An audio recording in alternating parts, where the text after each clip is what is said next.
அழைப்பும் கிருபையும் மாறாதது.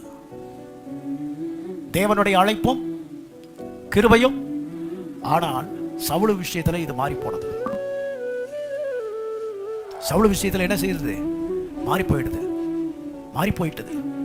ஏன் அப்படி நடந்துச்சு? புதிய ஏற்பாட்டு காலத்துல கூட அப்படியெல்லாம் நடக்குமா?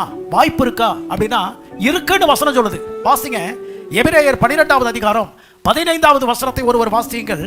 எபிரேயர் 12:15 வாசிங்க. ஒருவனும் தேவனுடைய கிருபையை இழந்து போகாதபடிக்கு யாதொரு கசப்பான வேறு முளைத்து எழும்பி. அப்போ தேவனுடைய கிருபையை இழந்து போகிறதுக்கு என்ன நடக்கும் அப்படின்னா, ஏதாவது ஒரு கசப்பான வேறு நமக்குள்ள வந்துருச்சு அப்படின்னா நம்ம தேவனுடைய கிருபையை இழந்து போயிடுவோம். புதிய ஏற்பாட்டு காலத்துல இப்படிப்பட்ட வாய்ப்பு இருக்கா? கிருபையை இழந்து போகக்கூடிய வாய்ப்பு இருக்கான்னு கேட்டீங்கன்னா இருக்குங்கிறதுக்கு வசனம் இருக்கு. அல்லேலூயா.